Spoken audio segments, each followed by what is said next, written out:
नमस्कार मित्रों, हमारे YouTube चैनल शब्द गुरु पर आपका धन्यवाद है। अगर मित्रों आपके भी मन में यही प्रश्न उठता है कि मीराबाई की शादी मेवाड़ में हुई तो महाराणा प्रताप का उनसे क्या संबंध था। महाराणा प्रताप भी मेवाड़ के ही थे। तो दोस्तों इसे वीडियो के माध्यम से हम यह जानना चाहेंगे कि महाराणा प्रताप और मीराबाई के बीच क्या संबंध था। दोस्तों मीराबाई का जन्म सन 1498 में कुड़की वर्तमान में पाली जिले में एक राजपूत परिवार में हुआ था। इनके पिता का नाम राठौड़ रतन सिंह था।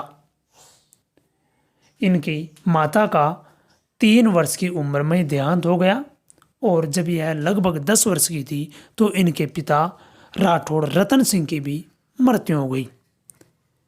दोस्तों इनके दादा राव दद्दा मीराबाई को मेड़ता लेकर आ गए। राव दद्दा भगवान की भक्ति में रुचि रखने वाले इंसान थे। उनके पास ऐसे कई आदमी आया करते थे जो भगवान की पूजा पाठ किया करते थे।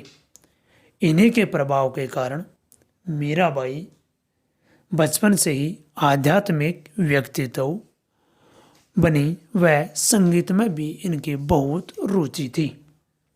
इनके घर के आगे से एक बार बारात जा रही थी तो मीराबाई ने पूछा कि दादी माँ मेरा दूल्हा कौन है।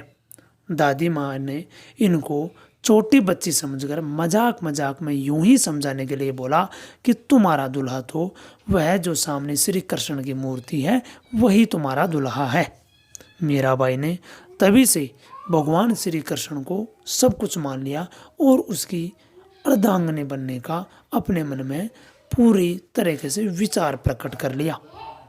दोस्तों संगीत के कारण इनकी चारों तरफ चर्चा होने लगी और यह चर्चा उस समय के सबसे शक्तिशाली राणा संग्राम सिंह के कानों तक पहुंच गई। राणा संग्राम सिंह का दूसरा नाम राणा सांगा भी था। राणा सांगा ने सोचा, अपने मन में विचार किया कि मैं मेरे बड़े बेटे भोजराज का विवाह का प्रस्ताव मीराबाई से करने के लिए भेज देता हूँ। इस शादी के लिए दोस्तों घर वाले तो खुश हो गए, लेकिन मीराबाई इस शादी से खुश नहीं थी।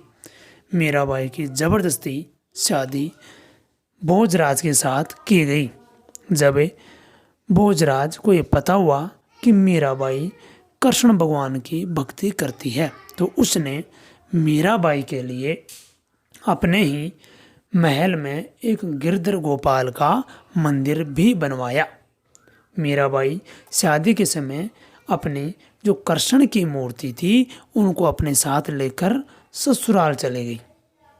दोस्तों एक बार महाराणा सांगा व बाबर के बीच युद्ध होता है और इस युद्ध में इनके पति भोजराज की मृत्यु हो जाती है। राणा संग्राम सिंह भी बुरी तरह से घायल हो जाते हैं और वह भी कुछ दिनों बाद में इनका भी देहांत हो जाता है। देहांत होने के पश्चात उनका ज्येष्ठ पुत्र राणा उदय सिंह मेवाड़ की राज गद्दी पर बैठता है। इनकी कृष्ण भक्ति के कारण लोगों ने इनको कई प्रकार की यातनाएं दी। इनका जीवन कठिनाइयों से बीतने लगा। जब राणा उदय सिंह स्वयं एक बार कहे थे कि जब से यहाँ से मीराबाई गई है मेवाड़ में कई प्रकार के संकट आने लग गए हैं। दोस्तों राणा उदय सिंह का बड़ा भाई था राणा भोजराज और राणा उदय सिंह का बेटा लगता था महाराणा प्रताप। इस प्रकार से महाराणा प्रताप की मीराबाई ताई लगती थी, अर्थात बड़ी माँ लगती थी। दोस्तों एक बार जब महाराणा प्रताप युद्ध में